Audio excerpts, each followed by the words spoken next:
Okay, we are recording now, and let's go.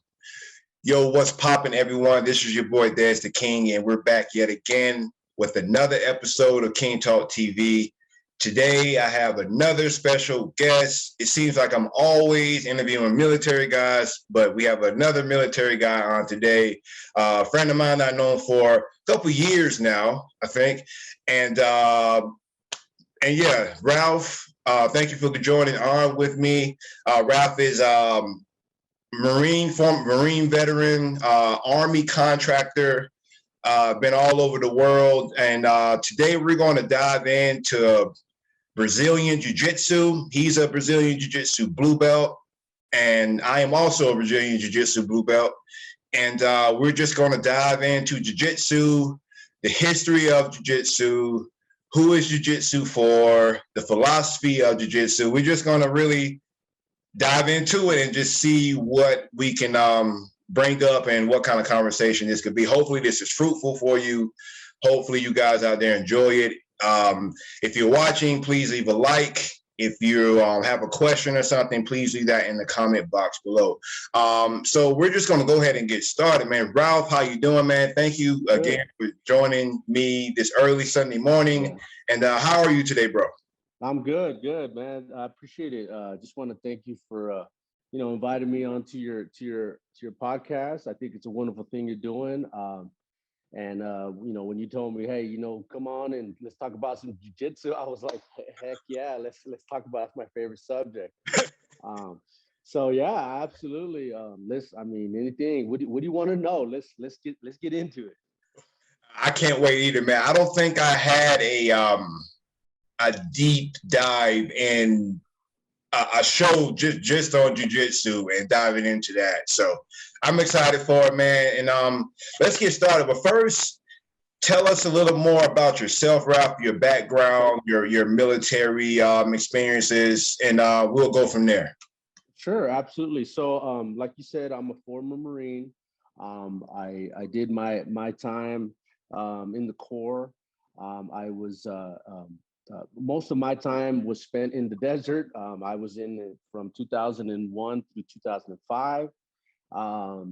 So when the war kicked off in Iraq, I was one of the first boots on the ground.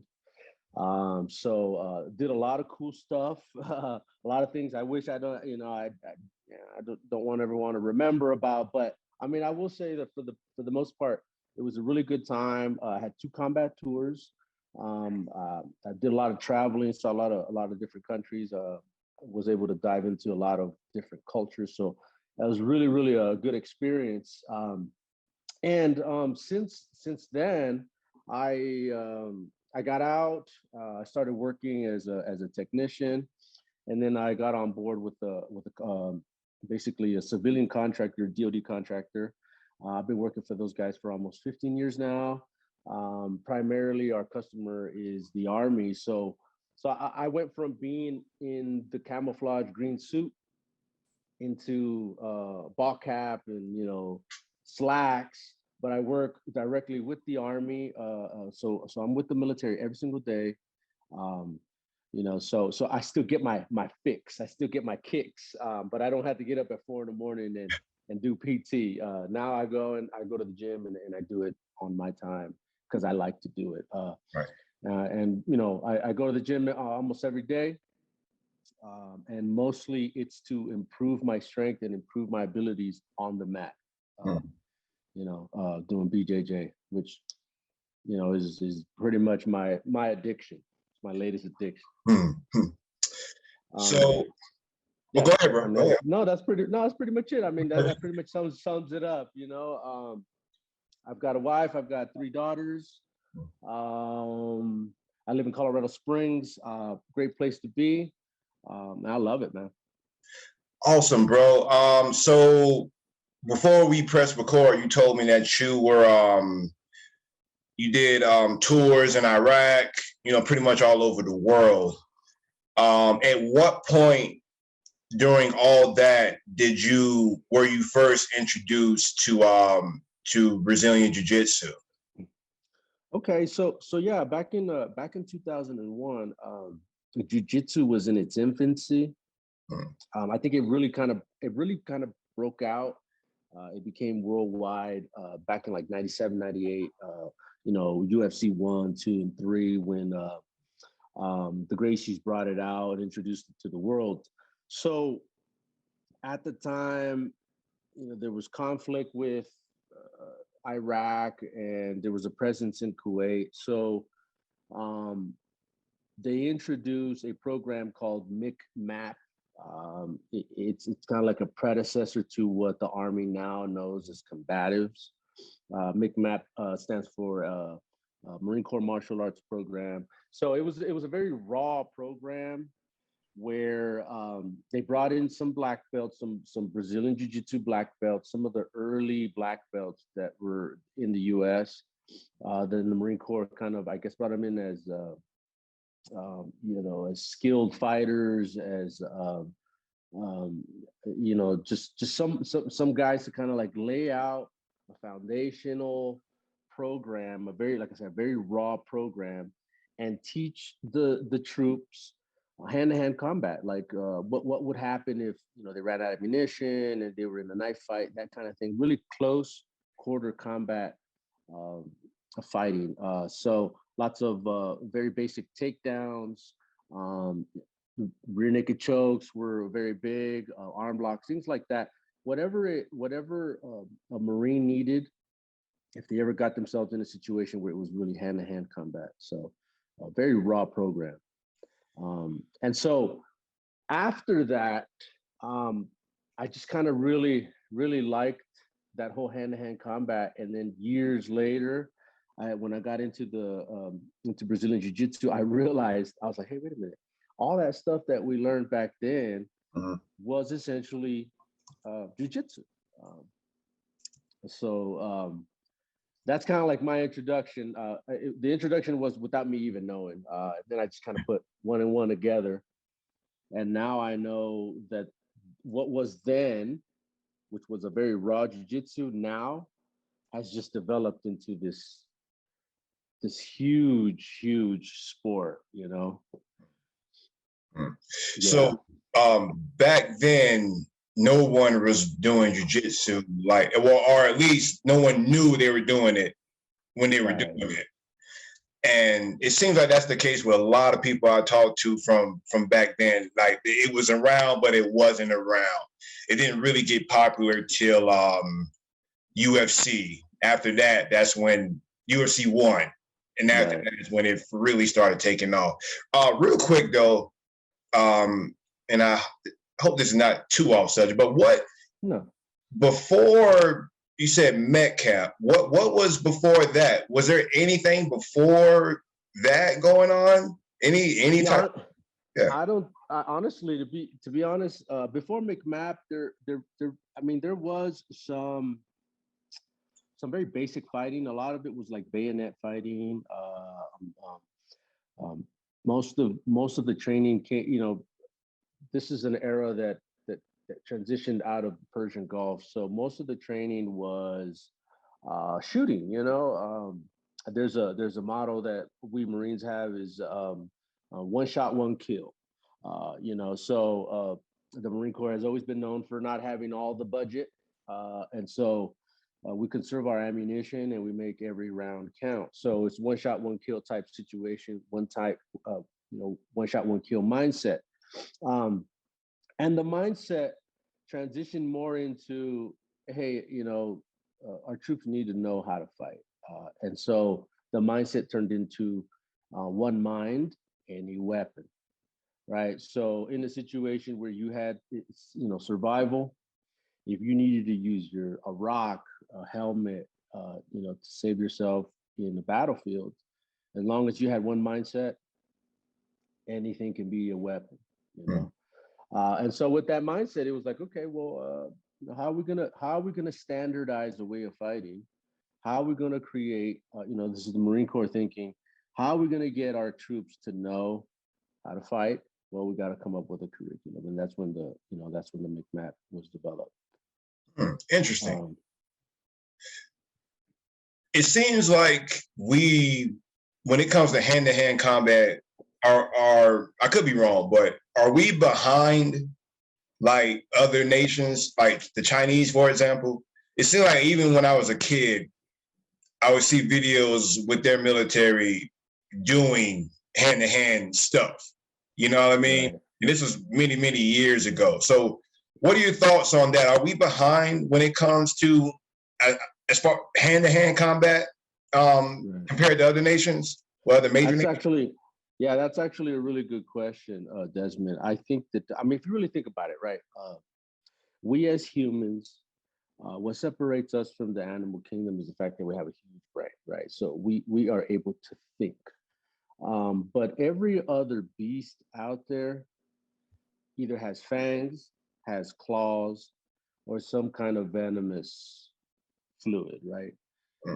Mm, That's how they defend themselves. That's how they protect themselves. So they either fight or flight, right? But mhm. we as humans, we have nothing that protects us from anything. So we rely on our brain, and a lot of the times we don't use it to its full potential. But an innate thing in us to defend ourselves, we have none, right? So I feel that things like martial arts, once you learn that, you learn how to use it, you learn how to apply it, that could be your innate way for self-defense. So other cultures, especially like the Asian cultures, have developed all sorts of martial arts. There's so many different types of martial arts. They've been practiced for hundreds of years. They've been perfected. Um, and compare in America compared to other cultures, we are absolutely behind the curve when it comes to any type of self-defense. Something that we can use. We can use our bodies to defend ourselves and protect ourselves. Now, I mean, there's so many martial arts. There's striking arts. There are weapons arts. Um, and obviously, Jiu-Jitsu has had its versions. I mean, Jiu-Jitsu goes all the way back to hundreds of years back when the Japanese developed it. In fact, many people say it's a form of sumo wrestling, right? So it's had its evolution from sumo through the Japanese arts, and then eventually became Brazilian, and now it's what we call BJJ, the sport of BJJ. Mhm. But it doesn't change. It hasn't really changed from the fact that it is a self-defense art. And in our culture, I think that we don't teach it enough. It's more of a, like, it's a sport. It's more like a hobby. But I do believe that it should probably be introduced to kids early, so that they learn how to defend themselves. Um, yeah, I mean, that's my take on that. Interesting, man. Interesting. I think about that and I think about, man, what if hypothetically we were to get invaded by a country like China and um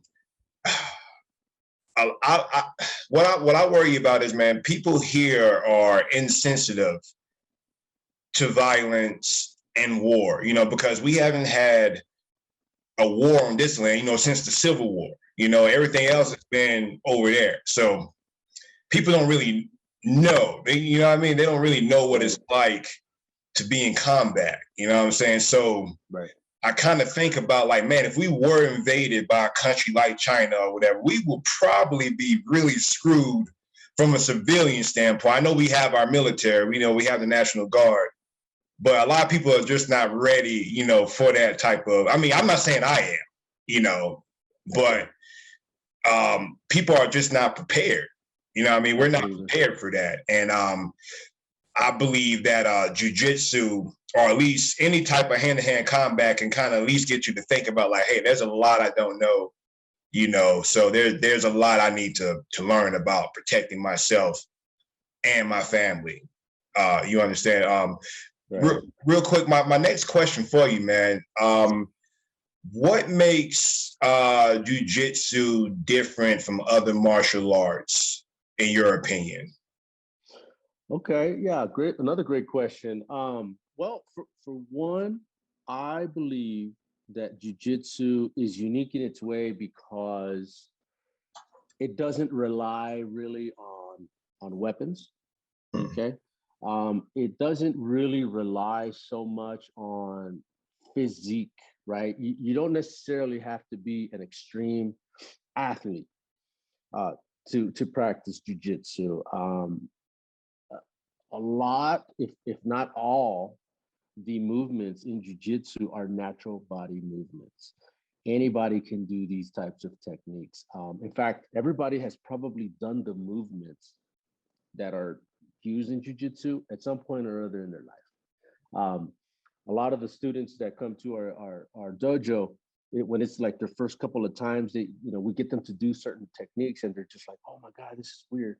And it's like, "Hey man, but you've done that before, right?" Like, yeah, it's just really different. So there's a lot of hip movement, and that's one of the things a lot of people don't forget to use. Their hips. So hip movement, natural body movements, anybody can do them. Young people, older people, athletic, non-athletic, as opposed to some of the other martial arts. So some of the other martial arts require physique, right? Endurance and things like that. Mm-hmm. Now, that's not to say that once you're practicing jiu-jitsu, you won't get strong and you won't get fit. But initially, I believe that that's what separates BJJ from other martial arts. Also, Jiu-Jitsu focuses a lot on flexibility. It focuses a lot on strategy and technique and leverage versus, trying to strike somebody and, that kind of stuff. It's called a gentle art, right? It's called a gentle art because you don't necessarily have to bash someone's face in. And yes, there are submissions in Jiu-Jitsu, where you eventually close the distance, bring the fight down to the ground, where most jiu-jitsu practitioners are comfortable. Lots of people who do fight that are in the striking arts, or even just a random person on the street, 9 times out of 10, they think they could fight standing up.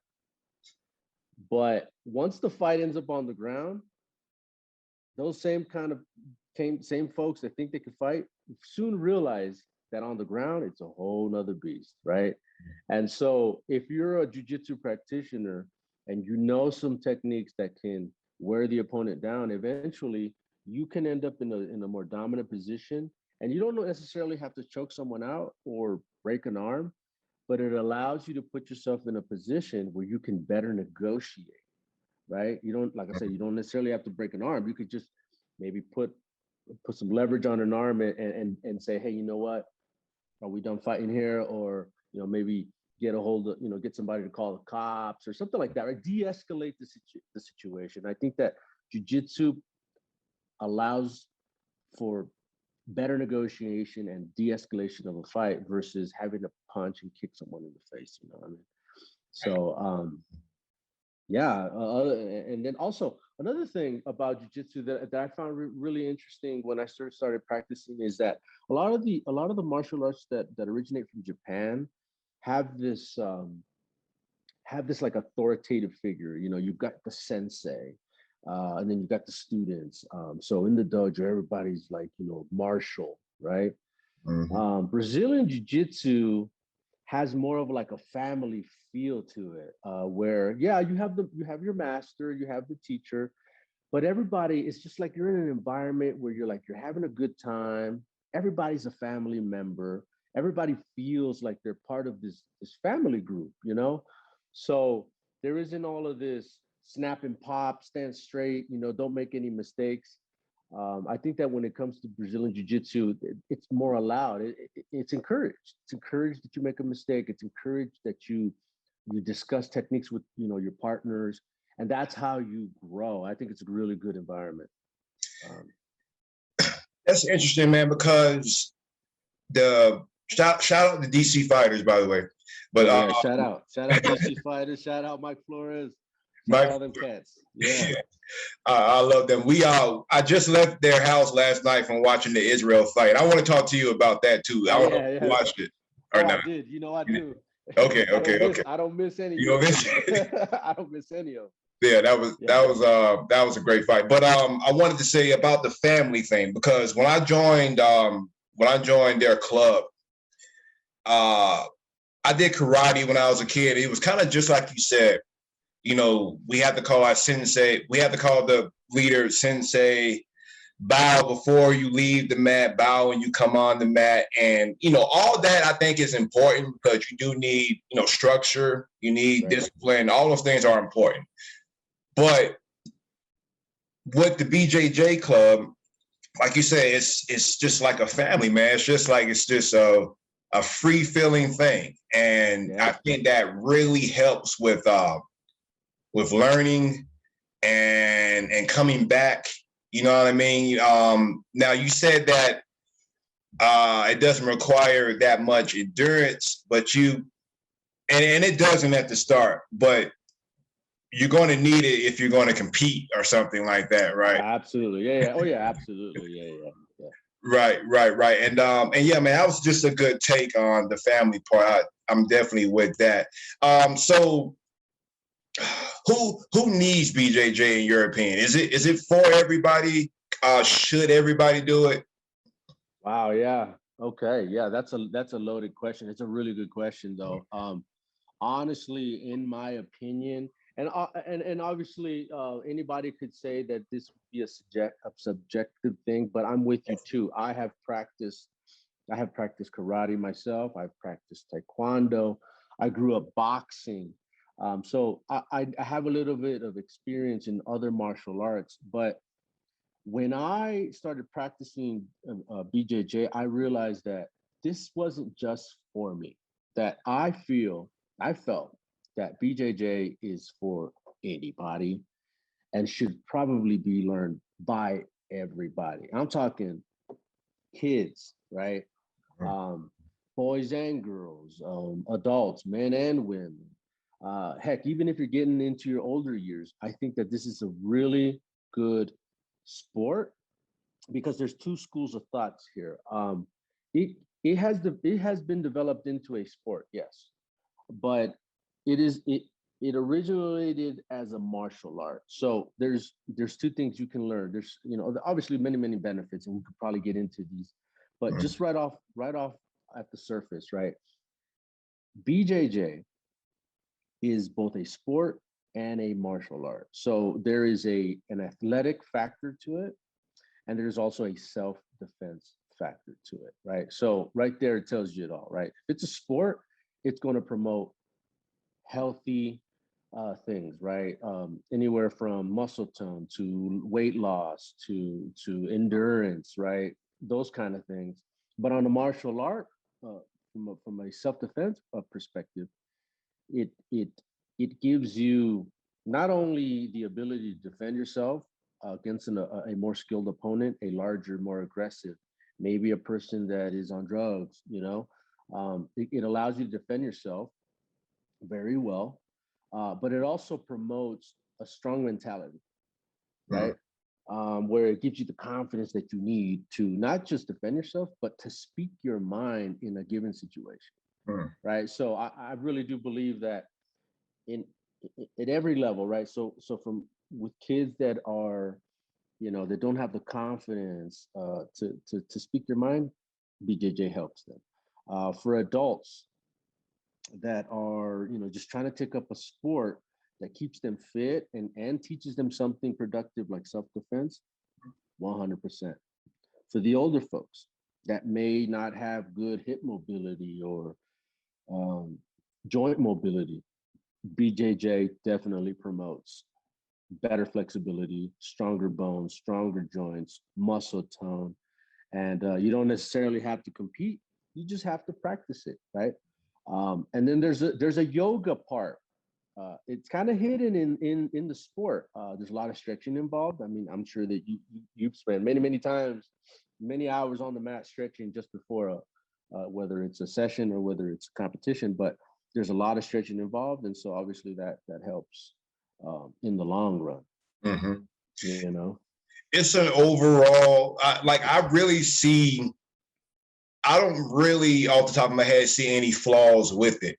What are any flaws that you see just in the art itself, or something that you think could improve BJJ? And Let's see. It doesn't necessarily have to be, I guess, the art itself, but how can it be better promoted? Just what overall could improve the I guess the image of Brazilian Jiu-Jitsu and also the art itself, whatever you think. Well, I think that Jiu-Jitsu, for one, is a far more superior martial art than many of its predecessors. I would like to see it promoted in schools. I think that there's a lot of things that this is kind of this can be a different conversation, maybe a different podcast, right? Where parents talk about, well, some of the stuff the kids are learning in school is probably not conducive to today. Some of that stuff is archaic. But I do believe that some type of martial art or self-defense should probably be introduced into the schools. I think that would help that learning curve that we were first talking about as to why we're so behind, right, in this country. But I think that martial arts would be a good thing to introduce to schools, teach kids, through fitness, how to protect themselves, build the confidence. Jiu-Jitsu is every day and every time that you see one of these IBJJF competitions, you see some crazy moves come out, right? I mean, these high-level black belts are coming out with different techniques every single day. The guy's out of 10th planet. I mean, those guys do some pretty crazy, very complex jiu-jitsu. I mean, they're just switching up the game 100%. So every single day there's new techniques. I don't think that the development and the evolution of jiu-jitsu is behind. I think that's right on track. What I would like to see more, and this is just my personal opinion, is in regards to promotion, is maybe more BJJ clubs out there can promote BJJ to the youth, not just as a sport, but also as a character development type program, right? I know that the Gracies, which I'm part of, Gracie University, Gracie Jiu-Jitsu, we have a bully-proof program where we take in the kids from all ages, from 5 on up, right? So we have junior combatives, we even have black belt club, right? Where we pick a topic and we say, okay, for the next couple of weeks, we're going to talk about respect, right? And so every time they come on in, not only do we teach them techniques, but we also promote character development in the form of, okay, today's topic is respect. What do and we have them just dialogue, talk about respect, make sure that they understand about respect. And then we switch it up, right? We switch it up. What is responsibility? What is courtesy, things like that, right? So we develop a character in them, and then we teach them jiu-jitsu. And when we teach them jiu-jitsu, we actually don't really tell them, hey, this is how you do an armbar, right? So we'll take the names that BJJ calls the side mount, and we'll turn it into like a game by calling it pin the crocodile or something like that, So we make it very friendly. So they think they're playing games, but essentially they're learning jiu-jitsu. They're learning how to defend themselves. And that's just kind of like, I'm just kind of like getting into like how we teach the kids. But I say all of that to say this. So once we've got their attention, once they feel that they're playing games, we kind of say, we give them the right mindset. We tell them, okay, jiu-jitsu. How do you use it? We start talking about like the mental attitude about, okay, so how do we deal with bullies? What is a bully, right? Should you take a bully down and put him in an arm bar, or do we use verbal jiu-jitsu? Okay. So verbal jiu-jitsu. So we encourage that. So first we build them up and we let them understand that, hey, you have the capacity and you have it in your body. You have the physical competencies to practice jiu-jitsu, but that But then that is the last resort. First, we need to use verbal jujitsu, right? First, we need to understand how do we use our mouth to de-escalate a situation.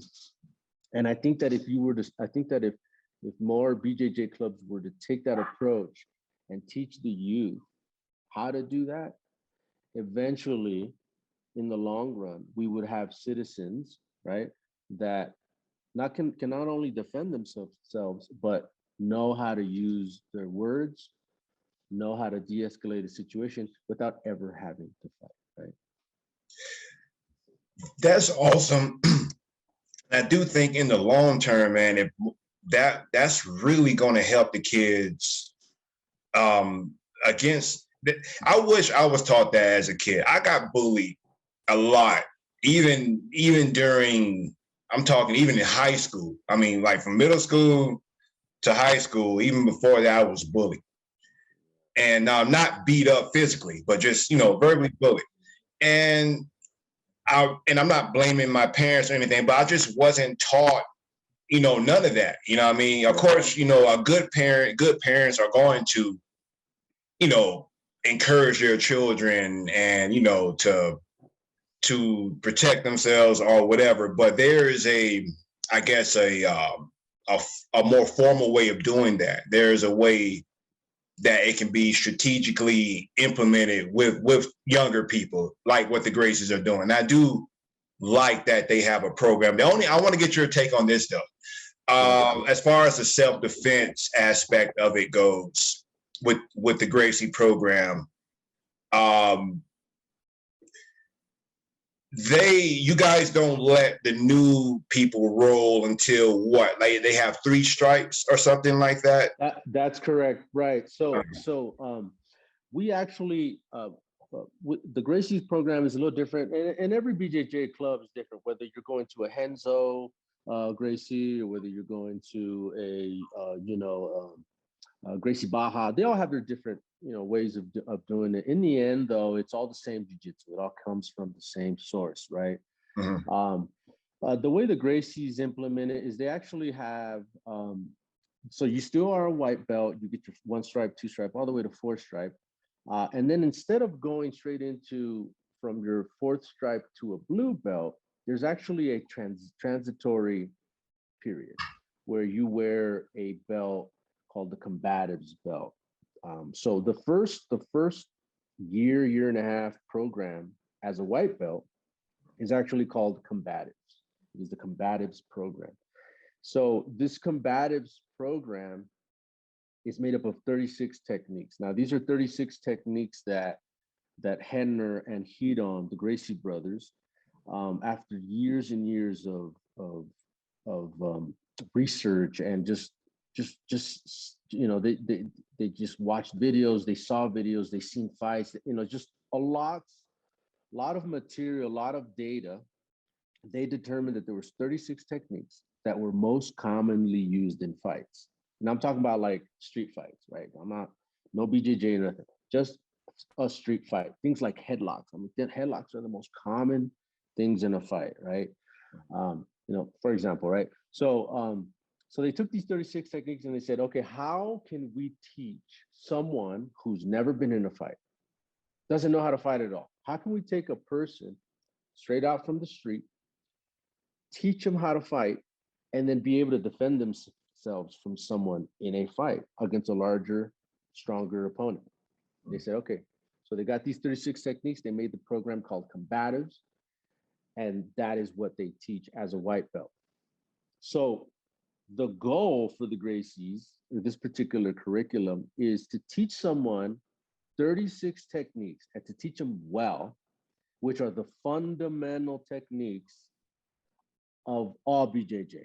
So if you know these 36 techniques, you can go to any BJJ club anywhere in the world and effectively defend yourself from someone who does know BJJ, right? So because that transitory period, that transitory period is for you to develop those skills, to learn how to use those 36 techniques in combinations, right? For you to get better.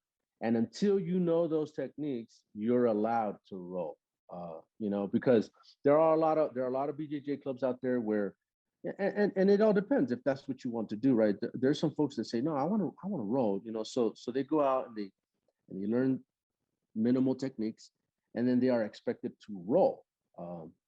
Some people have good experiences. Some people have really bad experiences. And in fact, it's been known that some folks who thought they were ready to start rolling before they should have, and end up injured, right?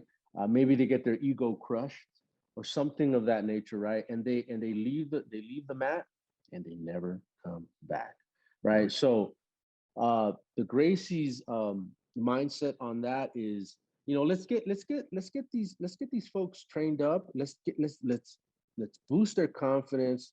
Let's boost their tool belt with the right techniques, and it'll all come with time, right? Eventually, once they're prepared, they will be able to roll, and when they roll, they will have a successful session, and they will stick to the you know, to the art, which is 100% retention at that point, you know.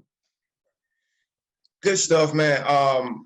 Just my quick thoughts on it, because I had a similar experience, man. I started out with you guys over there, and I left there because I wanted to roll. Like, I was like, wait, I can't roll until, you know, next year. I was like, oh well, nah, because I want to roll. I want to roll.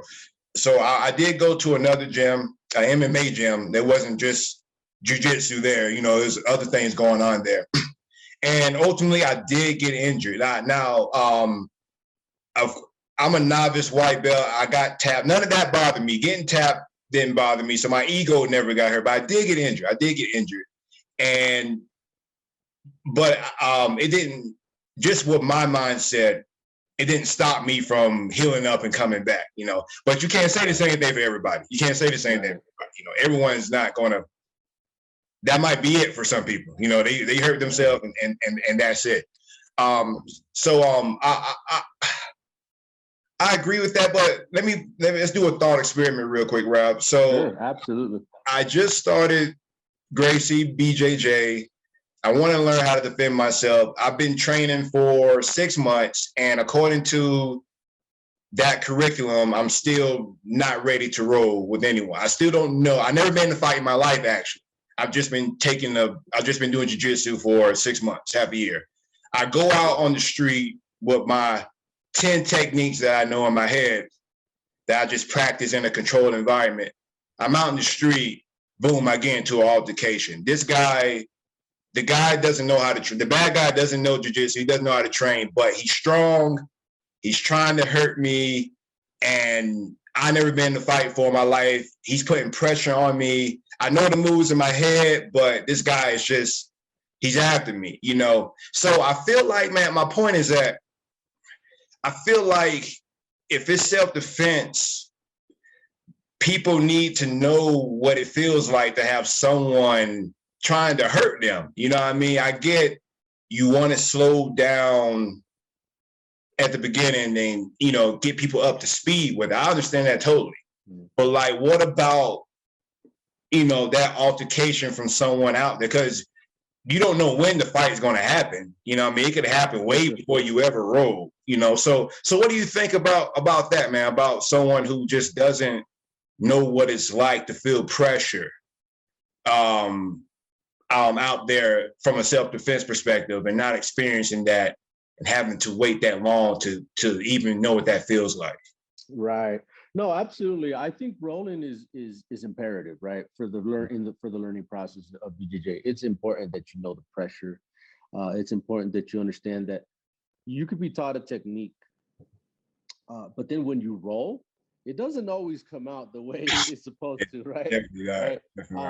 Yeah. So one of the things that we do over at Gracie is, again, you don't roll up till you become a combatant. But that means that just means that you've already learned all the techniques. During the time that you are learning the techniques, though, we do discuss scenarios, right? So we have a mindset. So we say the good guy and the bad guy, right? So when when the good guy in a scenario is the one applying the technique, where the bad guy is the one providing the indicators, like what the bad guy behavior. So it's important that, at least in this curriculum, that you are a good guy and that you are a good bad guy, right? So the scenario is put out to where the good guy is actually doing or applying the technique, but the bad guy's responsibility is to provide the bad guy behavior. How would a bad guy act in a fight? So it's a series of scenarios, and every partner gets to be a good guy and a bad guy, because you need to know how to apply the technique, and you need to know how the technique feels being applied, right? Right. So it's kind of like you get to learn both sides. You get to learn, oh man, this really sucks, right? This rear naked choke really sucks. Oh, okay. Or maybe my partner wasn't doing it well, right? So when you start off as a white belt, you're not really knowing the role part, but you are understanding the pressures, the discomfort, and what can happen if you were put in that scenario. So at the beginning, you need to understand what scenario you might be put in.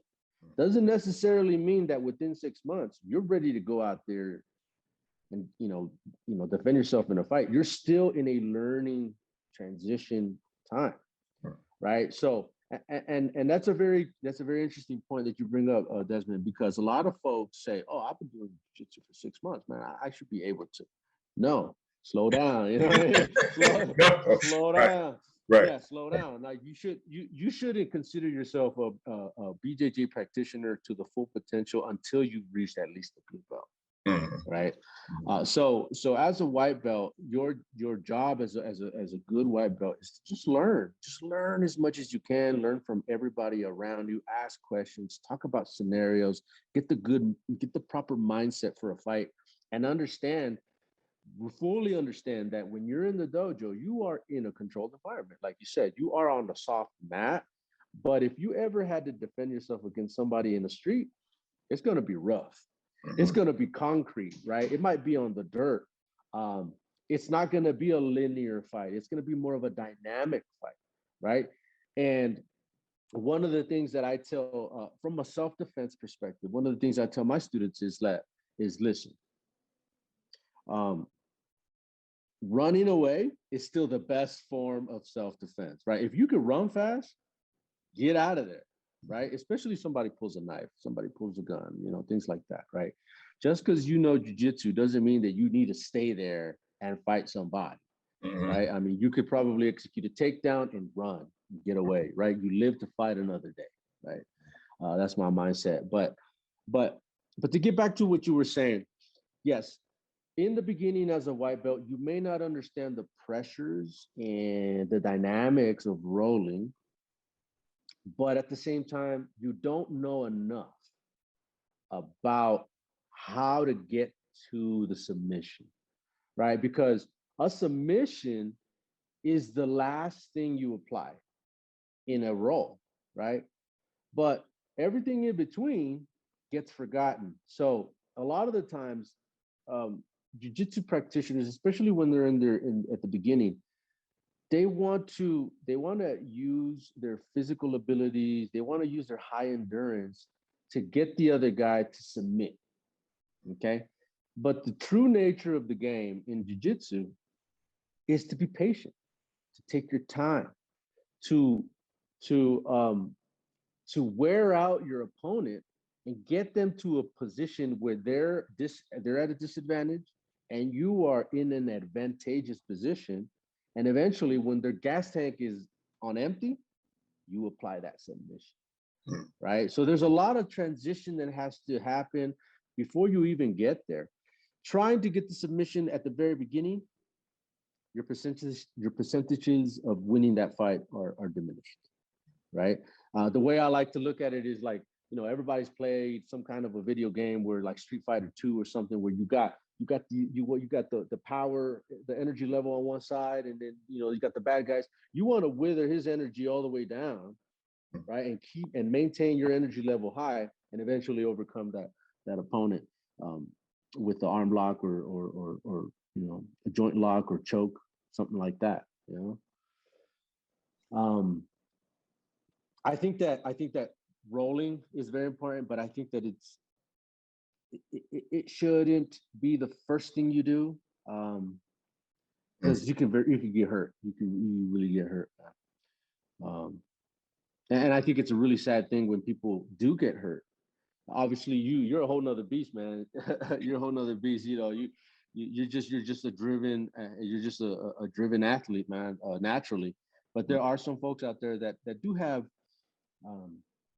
confidence issues, and so if you really think about it, when a person comes to a dojo and takes a step into the dojo, that is a huge thing. That already took a lot of courage, right? So because you just see a person come into your BJJ club and you're like, oh yeah, you welcome in, and you should, because it takes a lot of courage for a person, and you don't know what experience they might have had.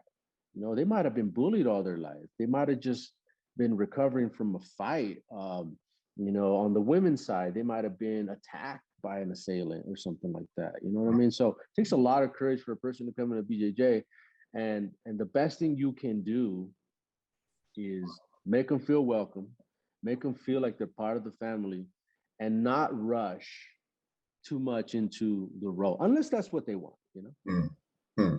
Good stuff, man. Good stuff. Dang, I'm not sure which one I want to ask you next. Okay, well, I ask you this, John. You heard of John Danaher, right? Oh yeah. Okay. Yeah. He said, I was listening to one of his interviews yesterday, preparing for this one.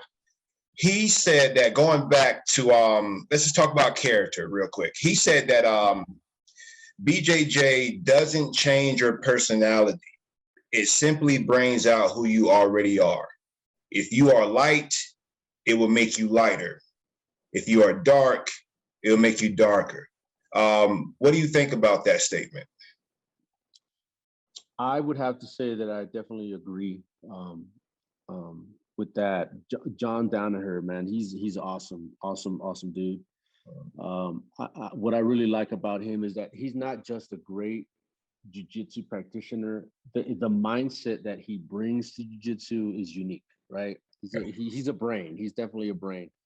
And in response to that, I do believe that I do believe that the mindset changes once you learn something. And it's just like anything, right? Knowledge is power, right? There are a lot of people that become smarter at something, and they might change their way, right? They might, there's a lot of people around that know a lot, that are very smart, and become know-it-alls, right? Where there are some other people that are smart, but they're humble, so they're very modest, right? But I do believe that if you have a bad personality, if your moral compass is off a little bit, right? Learning BJJ will enhance that, right? So I mean, you just think about it. I mean, if you're really a bad person, if you're really a rotten person, if you're a bully of some sort, right? Even if you hide it well, right? If you learn BJJ, which, like I said, in my opinion, is a very a superior martial art, you might find yourself now not just a bully or a bad person or an aggressive person, but now you have the tools to use against somebody else, right? So yeah, if you're a bad person here, you're going to be a bad person everywhere. And if you have a weapon, in this case, the know-how on how to hurt somebody, chances are you're going to be worse, So yeah, I absolutely believe that if you're dark, you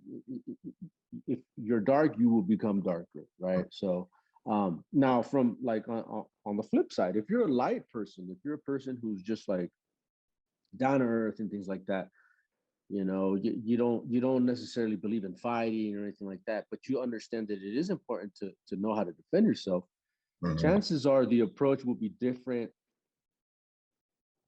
completely, right? You might just say, okay, well, I mean, now I know how to defend myself. So, and I understand that I can really hurt or injure somebody with this martial art. So I'm not going to use it in that way. I might just want to get to a point, get to a position where I'm more in a dominant position, and maybe we'll negotiate, right? One of the things that we joke around in the gym is like, when we put a scenario and we say, hey, let's just say you're at a party and this is a family party and everybody's got that drunk uncle, right? And let's just say your drunk uncle decides that he wants to start acting a fool. Are you gonna take your uncle down and break his arm, or are you gonna like softly take him down and say, hey, uncle, you need to chill out because grandma's watching, and I don't want to break your arm. So again, if you're a bad person and you just want to hurt people, you can definitely do it with Brazilian Jiu-Jitsu. And if you're a person that is more like on the lighter side, you might just say, hey, you know what? Like, I don't want to do it, but I'll have to if I have to, It's a tool. Yeah, it's a tool. Like anything else, BJJ itself is neutral, right? Yeah. And it's just what you do with what you have, like a gun. A gun is neutral. I mean, it can be used to defend yourself, or it can be used to, take someone out. What I mean? And it all, but one thing, and this is a side note, people get the tools mixed up with the individuals. Just because a gun is used to hurt someone, that doesn't mean we take away all guns from everybody. You understand, right? So, right. Same thing, I guess, with martial arts, just martial arts in general. If I use BJJ to hurt someone, doesn't mean the sport is bad. Doesn't mean BJJ is bad. It's just that individual chose to hurt someone, right? Absolutely, absolutely. I like to consider Jiu-Jitsu as, if you know Jiu-Jitsu, it's a superpower. Like it really is. I mean, it's a far more superior martial arts. Now, I'm not bagging on any other martial arts, because a martial artist respects all martial arts. Every martial arts has its pros and its cons, and I've looked for the cons in jiu-jitsu. I can't find it. I mean, the more I practice it, the more I realize, man, this is jiu-jitsu is it, But it is a superpower, and just like in any superpower, in any comic book that you ever read, in any Marvel movie you ever see, you're gonna have the villains and you're gonna have the good guys, right? Mm-hmm. And if you have a superpower, you can either use it for good or you can use it for evil. Mm-hmm. And it all boils down to what kind of person you really are, right? Are you a selfish person? Are you a person that enjoys hurting people? Then chances are you're going to take that weapon, whether it be, a bat or a gun or a martial art knowledge, and you're going to use it in the wrong way. Not only are you going to use it in the wrong way, but it's going to make you into a worse person. You might just walk around and just pick on people, and think you can get away with things. But then karma eventually makes its way through, But right. But on the good side, I mean, you and with most martial arts, I think this is true, that as you progress through the ranks, as you become a black belt in any martial art, you will find that those people are less likely to use the martial art, because they know what their abilities are. They might just say, hey, listen, and I could choke you with one hand and you wouldn't even know it happened, but I'm not gonna, because that ain't fair, So, and you also know that if you had to defend not only yourself, but if you had to defend somebody on the street that was getting punked or getting beat up, then you would most likely step in because you're confident of your abilities. And that's kind of, in my opinion, it's kind of like a way of deputizing the community, without having to give them a gun, just, using that verbal jujitsu, that I like to talk about. Right, man. One thing I agree with that. Like what Danaher said and what you said, it's just going to bring out more of what you are, you know, just like if like there's a saying, you know, money doesn't change you, it just brings out who you really are if you have a whole lot of it. Me personally though, I feel like it humbled me more. I thought I was a humble guy going in, but I feel like it made me even more humble. Because even if you are a bully, even if you are a jerk, you a jerk because you think you can beat everybody up around you, and you know people who are beneath you owe you something, so you bully them to get what you think that they owe you. Right.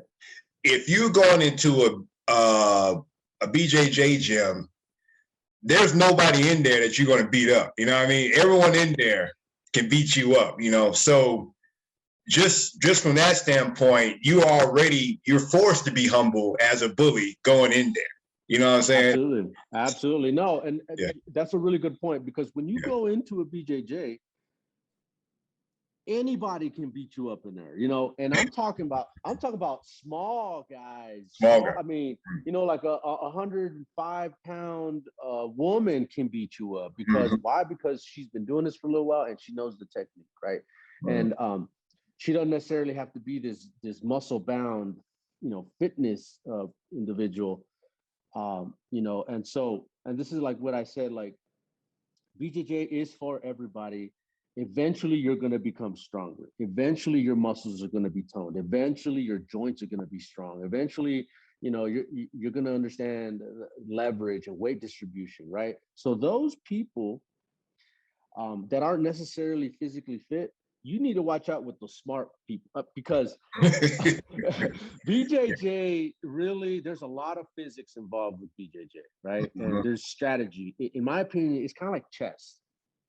Like if you're a thinker and you understand strategy, you can, and you know the techniques, you can see a technique about to happen like 2 steps before it happens, right? So if you kind of understand, if you're in a position where you're like, you know, in a neutral position, and your opponent is looking to make a move on you, you know where it's going, so you could defend it, right? Or you can flip the script on them and then get them in a position where you're more dominant, and that's the whole game. That's the whole game. So watch out for those smart people, man. The smart people know technique, they know strategy.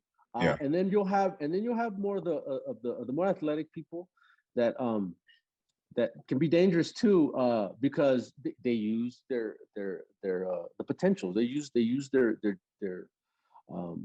genetic predispositions, right, to beat you, right?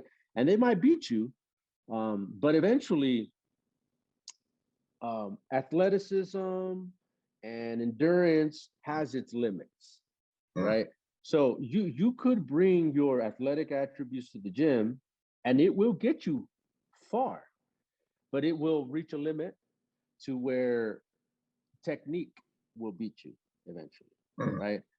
And from a humble perspective, I've absolutely been humbled myself too, man. I mean, you know, I like to consider myself athletic. I have a high endurance to pain and things like that. And I'll put myself in a situation where it's like, oh my God, my arm's about to break. But and eventually, man, you either tap or you snap, right? And it's been done to me by smaller individuals, by people who you would think like, oh my God, how did he beat me? How did he get me into this thing? And you're just like, it's mind blowing. It's mind blowing as to Jiu-Jitsu is the ultimate leveler, right? And if you go in there thinking that you're the biggest and the baddest, there will always be somebody bigger or smaller who will choke you out, right?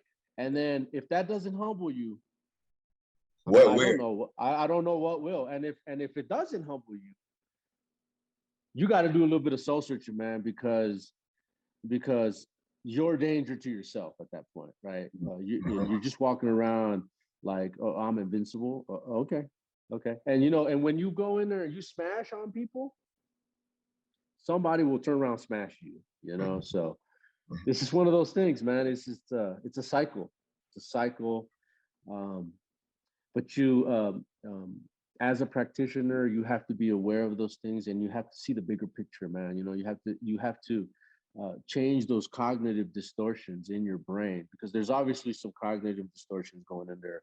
If you think that you're just going to go in there, smash on the young, on the weaker, right, and that you're going to be the man, right, and that you're going to go through the ranks and eventually, become a blue belt, purple belt, brown belt, black belt, right, and that this is your mindset, um, you're going to learn real quick that Mhm. real quick Mhm. that out of the most unexpected person, you'll be taught a lesson, you know, and then you got to go right back to the drawing board and be like, okay, man, I need to learn my defense here, Um, I made the mistake, man. I didn't come in there. I didn't come to jujitsu, I guess, cocky, but I was confident. I'm like, man, I've been lifting weights. Yeah. I could bench press 300 pounds, Right. squat 400 pounds. I'm obviously the strongest guy here. Just what I mean, there are a couple of strong guys here, but I'm the strongest guy here. I should be all right. Man, I roll with the guy. I know I roll with the girl. We have a girl in that class now who's a blue belt. And man, she will just whoop me, man. She'll whoop me every day, like choke me out, armbar, you name it, you name it. And it's just like, wow, man, even other smaller guys there would just dominate me, and if this was CrossFit or anything, I'll destroy him, but Yeah. man, it just doesn't matter on the mat, man. Your strength, I mean, your strength matters, but only to a certain point, man. And that's just crazy. It's just crazy to me, Ralph. It for me at least, it didn't make any sense for me to be as strong as I was, and I couldn't properly defend myself against someone who's 100 pounds lighter than me. You know what I mean? That's Yeah. something that I feel like I had to fix. So Yeah. good stuff, Ralph. Yeah. Just a few more questions for you, bro. Okay. Going back to self-defense and BJJ being used for self-defense. Of course, we know that there's no striking in BJJ in itself, even though there is combat jiu-jitsu now. I don't know if you heard of combat jiu-jitsu. Yeah, absolutely. So is BJJ truly all that we need for self-defense, or do we need to implement some boxing? Do we need to implement some Muay Thai or some other form of martial art to go with the jiu-jitsu to make it more, I guess, to make your self-defense more complete, for lack of better Right. words? Right. No, interesting question. I've thought about this a lot. I've had many conversations with some of my partners in the club. Um, I mean, it's wow, yeah, it's so for me personally, I always boxed, right? And like I had mentioned, I had practiced other martial arts that were more of the striking, but I guess the martial art that I can say that I used the most was boxing. I grew up boxing. My dad was a boxer, so he influenced us boxing as a way to stay fit. And I mean, I grew up in LA. It was a rough town, so we had to know how to defend ourselves, right? And boxing was where it was at. And I got to be very good at boxing. And I've tested my hands in the ring and unfortunately outside of the rings, trying to defend myself and things like that. I mean, like I said, just we grew up rough. It was a rough town. Um, and I, for a long time, said, boxing, man, boxing's where it's at. Like you need to know how to defend yourself, use your hands and boxing. But when I got introduced into BJJ, man, and I ended up on the mat, I quickly learned that if I had ever gotten into a boxing match with somebody and the fight ended up on the ground, that there was no way that I could defend myself, right? So, um, and I think that boxing is very similar to even the karate or the taekwondo and things like that. As long as you are standing up, you have to be really good at striking, right? You need to be able to end a fight immediately from a striking perspective. Um, BJJ, there is, like you said, there is a striking. This would be more like on the Japanese jiu-jitsu side, right? There's a whole other aspect of jiu-jitsu that does involve striking. BJJ as a sport, there is no striking because it is on the ground. It's already, once you've got into the grappling aspects of it. But what I would like to say, I would probably have to say that BJJ, if you knew BJJ and that was all that you knew, you're probably safe. You probably don't need any other, because let's think about it. I mean, 9 times out of 10, a fight will probably start from a standing, right? But every single fight will end up on the ground. You know, at some point or the other, it ends up on the ground, whether it initially ends up on the ground or eventually after a couple of strikes, it ends up on the ground. Someone is going to get knocked down and someone's going to sit or stand on top of the other and start the fight. So in my opinion, if a fight starts standing up and it ends up on the ground, either take it to the ground immediately or wait for the fight to end up on the ground. If you practice BJJ and you know that as a self-defense, if I'm gonna do the Terminator scan. I'm gonna scan the dude. I'm gonna say, this dude is big, right? Yeah, this dude is big.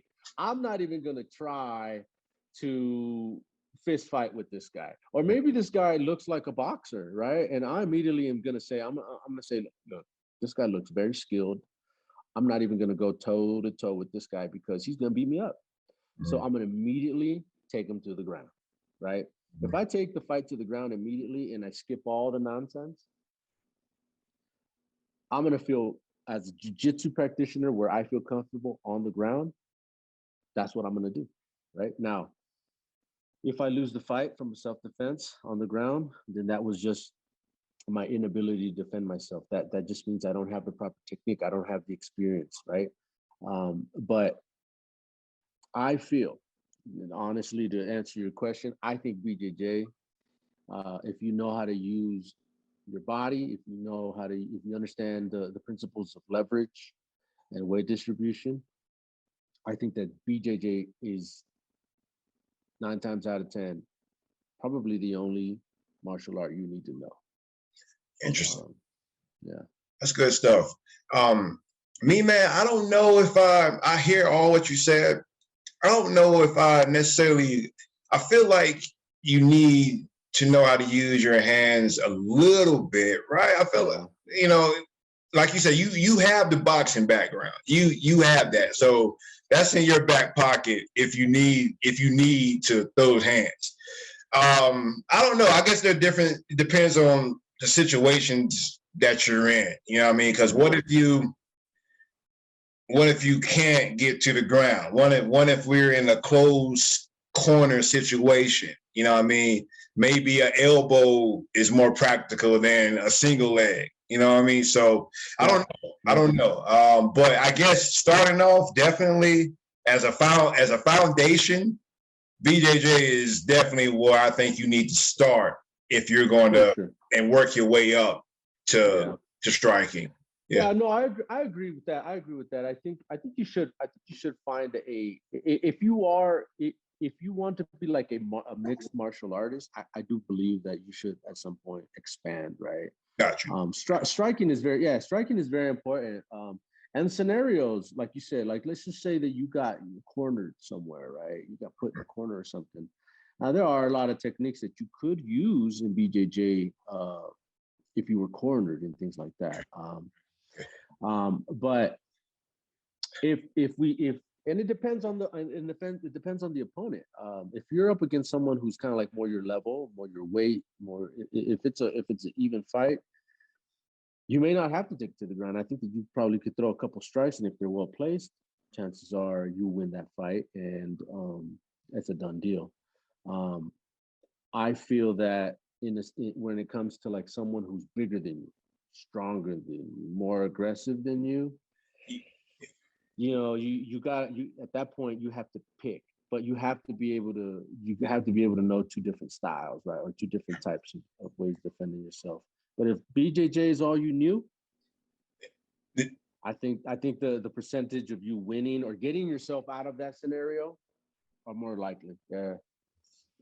Yeah, I see what you're saying, and you the whole point is not to fight at all, and you necessarily don't want to hurt the other guy. He wants to hurt you, but you don't want to hurt him. And if all you knew was boxing or some type of striking art, you're going to probably hurt that guy. You know what I mean? And you don't want to do that. You don't want to hurt him. So jiu-jitsu would be the safest way for you and for him in that situation. So great stuff, man. Man, I think that's all I have for you, man. We're gonna have to do a part two. A lot of other questions came to my head, but I don't want it to be just some, just going everywhere. You know what I mean? But this was great, man. This was great. Any question for me before we depart today, man?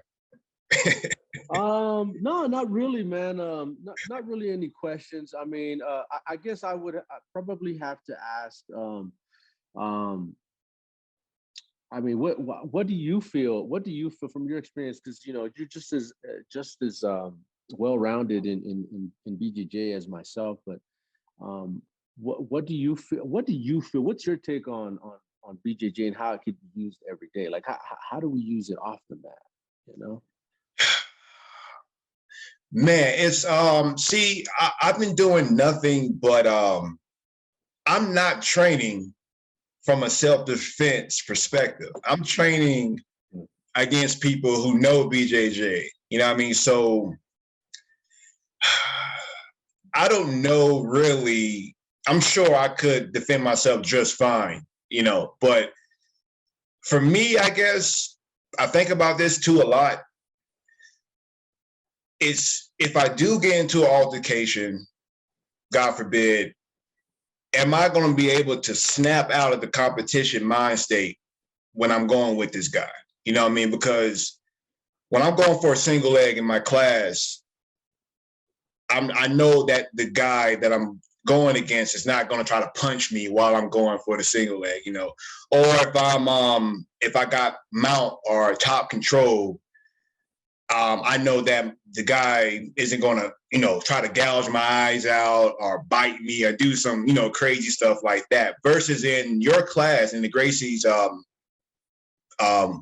self-defense class, you guys pretty much cover that, right? Or at least discuss the fact that, this guy doesn't know how to fight. He could do dirty things. So I think about that with me, just training from a sports perspective. When it comes down to it, am I going to remember in the moment, like, okay, this is for real. I'm not on the mat anymore.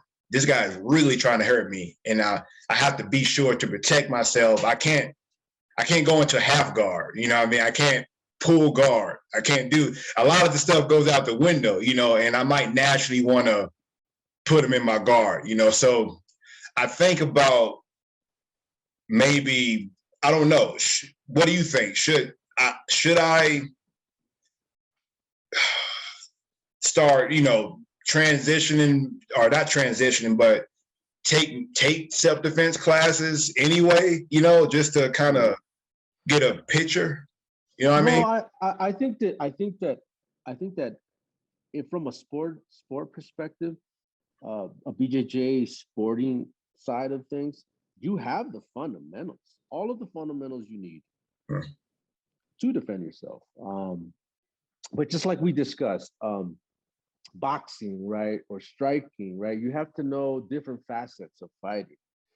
And I think that when it comes to self-defense, whether it's from boxing or from a karate or from any of the martial arts, I think that there's a proper mindset that needs to be developed.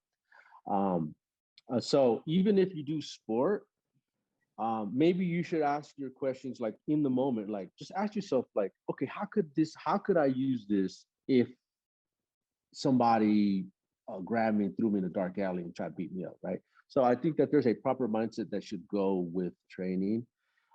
Maybe not in the sport environment, like in your dojo while you're doing, but because Right. in there you're just learning the technique and you're getting your physical fitness there. But later on, like on your way home, maybe ask yourself, okay, like, what if, what if I had this, and what if this, and put yourself into scenarios. That's where the whole self-defense kind of comes into play, right? For me, I'm always asking myself these questions, right? I'm always asking my students, okay, so like, like for example, I mean, the guard position, right? The guard position is what makes jiu-jitsu one of the most coolest martial arts, right? Um, a woman might feel very uncomfortable in the guard, right? Especially with a guy, right? But the other side of self-defense when it comes to jiu-jitsu is there are many different types of women empowerment type programs, right? And in a women empowerment program, a lot of the students are either trying to prevent themselves from being molested or anything like that. And there are some students that might have had really bad previous experiences, right? So from an assailant perspective, when a guy is in a woman's guard, it's kind of like a rape situation, Mm-hmm. right? And so you can either look at it like that, or you can look at it, okay, he's in my guard, and from the guard there are many submissions, right? Or sweeps, right, where I can, kind of like get into a dominant position. So it's just different mindsets. I think that for every person, um, every person, and whether you're man or woman, you're young or you're older, you just have to put yourself in the right mindset. Think about the mindsets from a self defense perspective, and you go down the rabbit hole, right? Right. But at the surface level, if it's just a sport, uh, you want to win. You always want to, get the dominant position because now you're getting points, especially if you are in a competition setting, right? Mm-hmm. It's all about points in the sport. Um, but outside of just the martial arts, I think that off the mat, I mean, despite of what we've already kind of discussed from a health perspective, I think BJJ has a lot of benefits. I think that it builds confidence. I think that it teaches you to troubleshoot, right? It teaches you how to solve problems, right? How to use strategy. That there are many ways to deal with a problem, right? That you don't Mm-hmm. just have to stick to one way, and then you could take those things into life, into your everyday life, and say, hey, you know what? I'm gonna put a chokehold on this situation, right? Or I have confidence to do these things, and you could take that into your next job interview. You could take that confidence into, you could be a mentor just the same way you are a mentor to your students on the mat, or to mentor to the lower rank practitioners. You could be a mentor to your kids. You could be a mentor to your family members. Things like that. I think overall, any martial art, not just BJJ, promotes that kind of attitude and behavior. And I think that more people need to get on the mat Yeah. and practice BJJ, man. Um, but I mean, other than that, man, I really don't have any other questions. I honestly just I thank you for inviting me on your podcast, man. I really do appreciate it.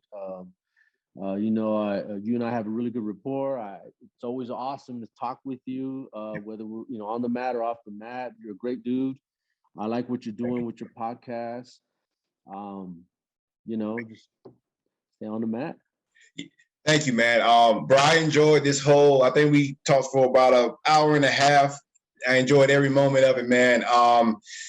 Do you have any way anyone could get in contact with you if they want to talk to you, or something that you want to put out there, Facebook page or Oh anything? yeah, absolutely. I'm on Facebook. Find me, Rafael Mancia, or check out our Gracie website. It's Gracie Jiu-Jitsu, so gjj-cs.com. We're out of Colorado Springs. We train several times a week. We have women's empowerment for the ladies. We have bully proof for the kids. I'm one of the instructors there at that location. We're out of the Chapel Hills Mall. We do private lessons and things like that. I mean, we're always looking for creative ways to get people on the mat. We think Gracie Jiu-Jitsu is where it's at, but we encourage all forms of BJJ. That just happens to be the group that I'm with. I'd like to see more kids out on the mat, so that we can mentor them to become, better individuals. And yeah, man, I mean, that's really where it's at right there, dude. Like I said, man, I appreciate your invite. Anytime you want to talk BJJ, let's do it again. Run it back. We'll definitely have a part 2, man. I appreciate you, Ralph. If you're watching this on YouTube, please give me a like, subscribe, leave your comments and questions below. Ralph, man, thank you, man. God bless you, bro. And I'll probably see you Monday on your side. Absolutely. Maybe. Bro, man, you have a good day, bro. And thank you again. I'll see you later. Peace.